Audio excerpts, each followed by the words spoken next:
réellement Dieu? Et c'est une question vraiment importante qu'il faut se poser parce que la manière dont vous percevez Dieu va déterminer la manière dont vous allez vous approcher de lui, déterminer l'intimité que vous aurez avec lui, va déterminer aussi est-ce que vous aurez foi ou est-ce que vous aurez peur. Donc c'est une question vraiment importante. Il y a 2000 ans, Dieu a décidé de vraiment se révéler à l'humanité qui il était vraiment, quel était l'état de son cœur, quelles étaient ses dispositions vis-à-vis de l'homme, ses intentions. Et pour ce faire, Dieu a envoyé la seule personne de l'univers qui était à même, capable de pouvoir parler de Dieu, la seule personne qui l'avait vu et connue dans l'intimité. Et cette personne n'est autre que son Fils unique qui était au ciel de toute éternité avec lui, Jésus-Christ. Dieu l'a incarné dans le ventre d'une Vierge Marie, Jésus a grandi et au temps voulu par Dieu, il a pu faire connaître à l'humanité qui était réellement Dieu. La Bible affirme qu'aucun homme n'est capable de décrire qui est Dieu si ce n'est le Seigneur Jésus-Christ. Dans Jean chapitre 1 verset 18, « Personne n'a jamais vu Dieu. Le Fils unique qui est dans le sein du Père est celui qui l'a fait connaître. » Donc seul Jésus est capable de nous révéler qui est réellement Dieu et personne d'autre, ni les prophètes, ni la loi, parce que lui, il a vu qui est le Père. Et les religieux de l'époque, appelés les pharisiens et les scribes, avaient donné une mauvaise image de qui était Dieu. Ils avaient donné l'image d'un Dieu distant, d'un Dieu méchant, d'un Dieu sévère. Et Jésus, dès qu'il est entré dans son ministère sur la terre, a commencé à enseigner pour détruire cette mauvaise image qu'avaient donnée les pharisiens. Et il a réellement dit qui était Dieu. Voilà l'image de qui est Dieu au ciel, le Créateur. Et il a dit, c'est un Père céleste. Dieu est votre Père céleste. Dieu a un bon cœur, rempli d'amour, rempli de bonnes dispositions à votre égard, rempli de bonté et de compassion et de miséricorde pour tous les hommes. Et Jésus a dit à ses disciples, maintenant quand vous priez, ne dites plus peut-être, il disait El Shaddai, Adonai ou je ne sais quoi, mais maintenant que je vous ai montré qui est Dieu, dites notre Père, mon Père. Approchez-vous de Dieu comme étant ce Père céleste qui vous aime. Et Dieu, dans son grand amour, invite tous les hommes à devenir ses enfants par adoption, à les adopter. Et pour ce faire, pour devenir enfant de Dieu, il suffit aujourd'hui de recevoir Jésus-Christ comme son sauveur. Donc Jésus a enseigné qui était le Père, donc qui était Dieu. Il était un Père rempli d'amour, rempli de compassion, mais Jésus est allé plus loin que ça. Il est lui-même l'expression de qui est le Père. Autrement dit, si on voit Jésus, on a vu le Père. Tel Jésus est, tel est le Père. La Bible dit dans Hébreux chapitre 1 verset 3 dans la version Sommer, ce Fils, en parlant de Jésus-Christ, est le rayonnement de la gloire de Dieu.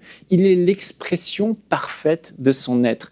Un jour, un disciple de Jésus, qui s'appelle Philippe, est venu vers Jésus et il a dit à Jésus, « Seigneur, on veut voir le Père, montre-nous le Père. » Et Jésus va lui répondre dans Jean chapitre 14 et au verset 9, Jésus lui dit, « Après tout le temps que j'ai passé avec vous, tu ne me connais pas encore, Philippe? Celui qui m'a vu a vu le Père. Comment peux-tu dire, montre-nous le Père? Ne crois-tu pas que je suis dans le Père et que le Père est en moi? Ce que je vous dis, je ne le dis pas de moi-même. Le Père demeure en moi et c'est lui qui accomplit ainsi ses propres œuvres. » Jésus va donner à Philippe une réponse bouleversante. Il va dire, celui qui m'a vu a vu le Père. Autrement dit, tel je suis, tel est le Père. Et aujourd'hui, vous qui nous regardez, vous vous posez la question, mais qui est réellement Dieu? J'aimerais le connaître davantage. J'aimerais vous dire, si vous voyez Jésus, vous voyez le Père. Il est exactement ce que Jésus est. Alors lisez les évangiles, voyez comment Jésus agissait, comment Jésus aimait les gens, comment Jésus bénissait, comment Jésus faisait du bien, et vous verrez que le Père a exactement le même cœur que Jésus. Jésus est l'expression parfaite du Père. Si vous voyez Jésus, vous voyez le Père. Donc la manière dont vous pourrez vous approcher de Jésus est la même manière dont vous pouvez vous approcher du Père. Donc comment était Jésus pour finir? Donc puisque Jésus est l'image parfaite du Père, si vous avez une bonne révélation de qui est Jésus, vous aurez exactement la révélation de qui est le Père. Comme Jésus, le Père est rempli de compassion. On voit à maintes reprises dans les évangiles que Jésus était ému de compassion envers les gens. Il les aimait, il pleurait avec eux, il était concerné par leur détresse. Et le Père aujourd'hui, il est exactement pareil. Il est concerné par votre détresse, concerné par la souffrance des hommes, rempli et ému de compassion. Il n'est pas méchant, il n'est pas sévère. Comme Jésus, le Père fait du bien et veut guérir tous les hommes qui viennent à lui. La Bible dit dans Acte 10 que Jésus avait été revêtu de puissance et il allait de lieu en lieu faisant le bien et guérissant tous ceux qui étaient sous l'emprise du diable. Et le Père, aujourd'hui, a le même cœur. Il veut guérir tous les hommes qui viennent à lui. Il veut faire du bien, les libérer, les guérir. Comme Jésus, le Père pardonne les pécheurs qui viennent à lui. Jésus, les pharisiens, les religieux de l'époque le critiquaient et disaient que c'était l'ami des pécheurs, l'ami des gens de mauvaise vie, parce qu'il aimait les gens il aimait les gens, il aimait tout le monde. Donc ceux qui avaient une mauvaise vie, il les aimait quand même.